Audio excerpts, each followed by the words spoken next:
Welcome back, my friends, to the show that never ends. What's in the news today? It's all Schofield, Schofield, Schofield, Schofield, or Scof, as he called. Everyone is trying to guess what is the real reason, and I got it. He's an arsehole.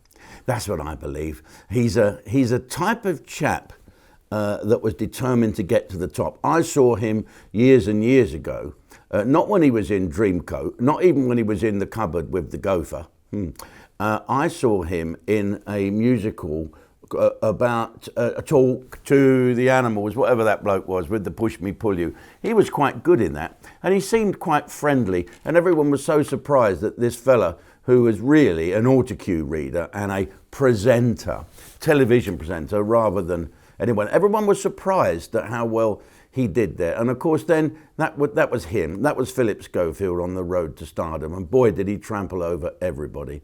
The experience that I had with him was after I had some grief with that guy I was in Hell's Kitchen with. I fell out, and the Hell's Kitchen people edited it to make it look worse than it actually was. We all know how they do that. That's no secret. But anyway, I went to the television program to explain my point of view. And I got there to this morning while there was an advert break. I went in and Phillip said, "Oh, lovely to see you, lovely to come in. It was just great. And to get over your point of view is so important, Jim, and we look forward to interviewing you." Okay, Phillip, 3, 2, 1. So, Jim Davidson, why were you so nasty to that man? Was he gay? Are you homophobic? And all that type stuff came on. He instantly turned like that, the little shit, and had one of those faces. You know, I won't go into it, but, you know, those faces like this, looking at me. And so I never really got over that, and I started to see the type of person he was. I love watching GB News. It's my favourite. It's the default programme that's on. My wife likes televisions on all over the place. Well, she did. I've not seen her for a while. But as I drive past the house, I can hear the TV stations on in every room, so the dogs are not bored. What I did do when we split up, I decided that I'd take the television channel with me. You know, the channel flicker, the changer? And so now, when I know she's watching Coronation Street or Strictly Come Dancing, I drive past the house and I turn the channel over. Isn't it marvellous? GB News. Let's have a little Dan Wootton. I'm on Dan Wootton tomorrow night, Wednesday night, talking about various things. It will probably be Phil Schofield. Dan worked on there for a long while. He's a great guy, Dan, also gay. But a brilliant TV presenter, not someone that's going to stamp all over you. Imagine if Dan Wootton says, "Come on my show," and then decided to really, you know, go for it. Now, that's not the way you do things in show business, but Philip's never been in show business. Philip's been in Phillip world. There's lots of rumours going around about the young man that was working as a runner. I don't believe rumours. I don't think rumours have anything to do with it whatsoever. If you're gay, you're gay. Who cares? The trouble is, with Phillip coming out, you see, what happens in people's minds? Phillip thought, well, I won't tell people I'm gay because they like me. They might think that I've cheated on my wife and children. My wife and children are victims of me being gay. If I've been gay for all these years, I've lived a lie. Not only have I lived a lie, I've convinced the audience that are watching me that I've lied as well, and that could be detrimental to me. So it felt a bit.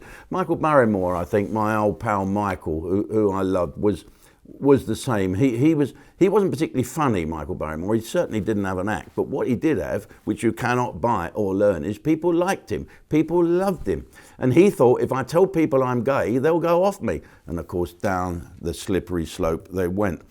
No one has a problem with people being gay, you know, no one at all. I don't think, unless you're balmy. But it's not the point. I think that Phillip damaged the brand. Then there was the walking past Her Majesty the Queen by pushing in. They were supposed to be making a film. Where is the film for that? Go on GB News and listen to Eamon Holmes. Eamon, he knows the dots. He's got it all. Okay, and I've got to move over to another thing that is really pissing me off. And Phillip on GB News as well.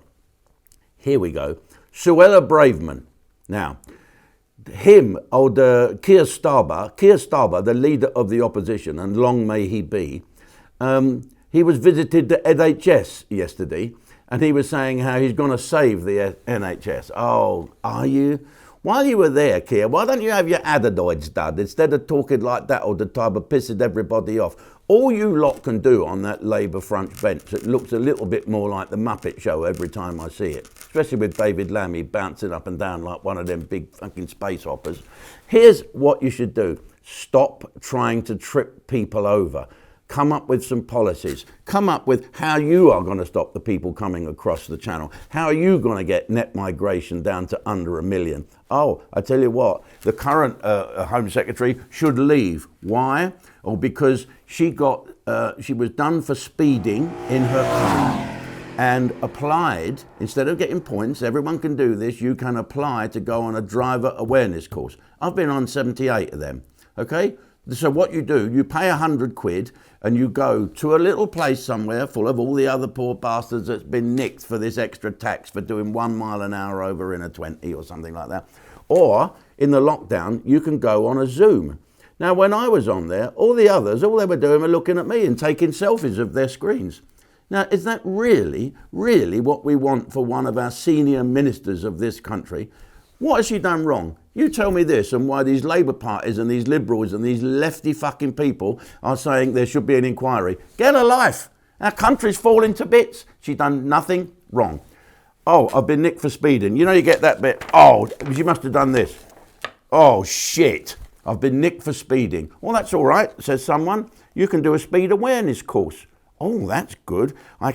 Trouble is, I can't be seen with all these other people. It's distracting and awful. Do us a favour. Just see if I can do a one-to-one. And so someone come back and said, no, you can't do that. Not only that, we've grassed you up because we're civil servants and we're fucking useless. Oh, I'm going to go over to Ustream now and rent. Is it rent? Rent off. I'm going to rant Anyway, I'm going to Ustream. See you there. Ustream.com. Come on, sign up. Thanks for watching. If you've enjoyed this video and want to see more, be sure to go to ustream.com and sign up. If you're a cheapskate, click subscribe down below and then turn notifications on so you never miss another video.